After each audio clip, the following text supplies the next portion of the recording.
Hello everyone, আসসালামু আলাইকুম। আজকে আমি শেয়ার করছি একটি 3 pound vanilla flavour cake recipe. আজকের ভিডিওতে থাকছে কেকের বেস তৈরি, কেক ডেকোরেশন, কত টাকা নিয়েছি আর কিভাবে কেকটা ডেলিভারি দিলাম ডিটেলস। চলুন তবে ভিডিওটি শুরু করা যাক।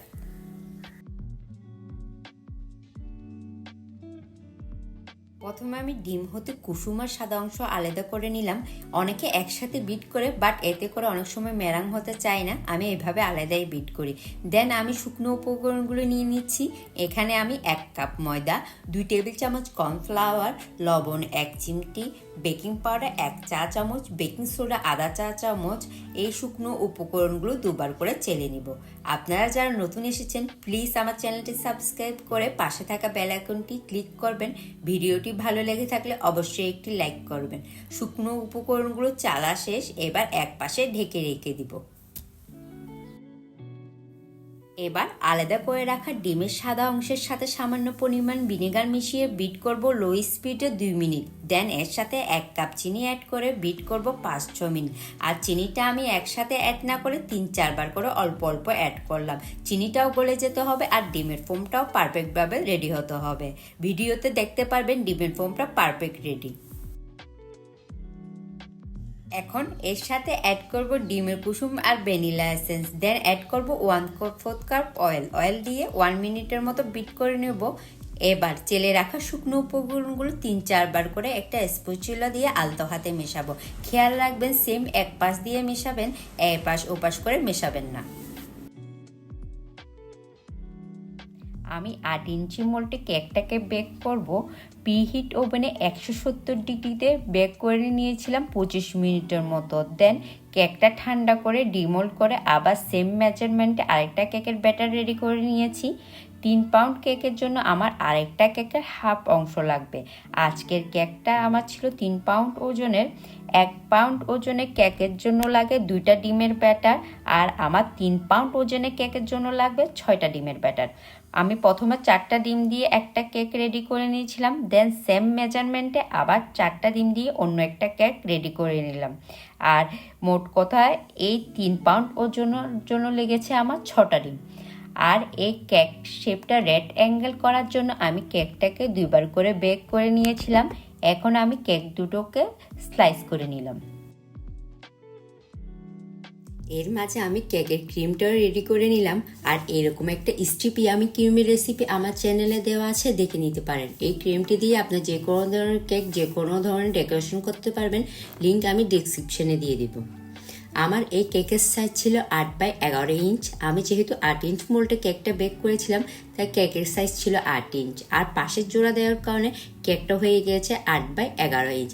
ভিডিওটি দেখলে ক্লিয়ার হয়ে যাবে।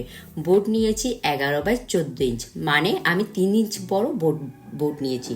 বোর্ডের উপর ক্রিম দিয়ে কেকের একটা লেয়ার দিয়ে দিলাম, এতে করে ডেলিভারির সময় কেকটা সরে যাবে না। ক্রিমের উপর একটা কেকের লেয়ার বসিয়ে দিলাম। দেন সাথে পাশে যে অর্ধেক পার্টটা কাটা ছিল ক্রিম দিয়ে ওটাও লাগিয়ে নিলাম। কেকের লেয়ারের উপর দিয়ে দিলাম মিল্ক সিরাপ। হালকা গরম পানির সাথে 2 চা চামচ চিনি আর 1 চা চামচ মিল্ক পাউডার মিশিয়ে নিলে মিল্ক সিরাপ রেডি হয়ে যাবে। মিল্ক সিরাপ দেওয়ার পর আমি ক্রিম দিয়ে দিলাম।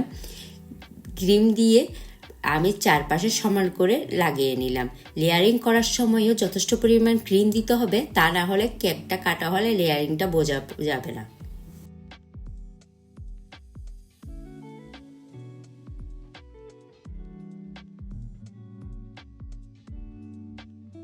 এরপর আমি কেকের অন্য লেয়ারটা বসিয়ে পাশে কাটা বাকি অংশটুকুও বসিয়ে নিলাম।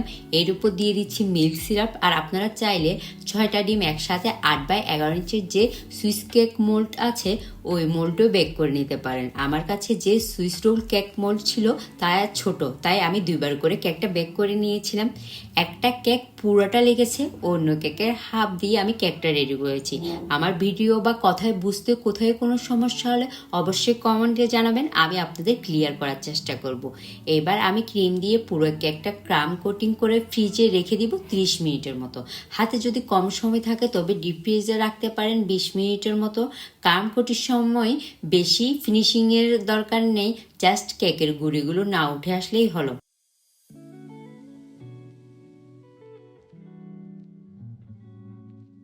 30 মিনিট পর কেকটা ফ্রিজ থেকে বের করে একটা পাইপিং ব্যাগ দিয়ে পুরো কেকটাতে ক্রিম লাগিয়ে বাটার নাইফের মাধ্যমে ফিনিশিং দিব। স্কোয়াশ সাইজের কেকগুলো ফিনিশিং আনতে অনেকটু সময় লাগে রাউন্ড শেপের কেকের তুলনায়, তাই হাতের সময় নিয়ে কাজটা করতে হবে।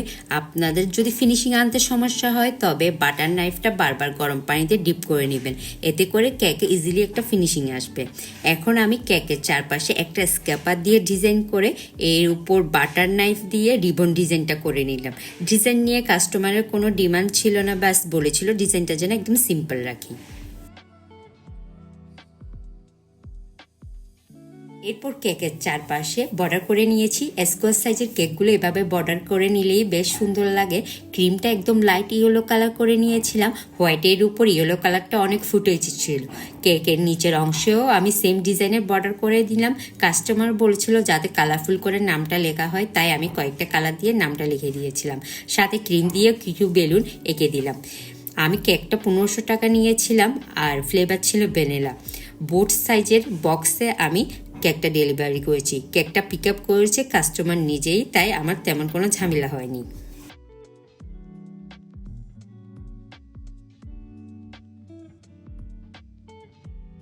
এই তো কেকটা ফুল রেডি। কাস্টমার অনেক ভালো রিভিউ দিয়েছিল, আসলে আপু আমার রিপিট কাস্টমার ছিল। আর আপনাদের ভিডিওটি কেমন লেগেছে অবশ্যই কমেন্টে জানাবেন, বেশি বেশি সাপোর্ট করবেন। সবাই অনেক ভালো থাকবেন, দেখা হবে নতুন কোনো ভিডিওতে। আল্লাহ হাফেজ।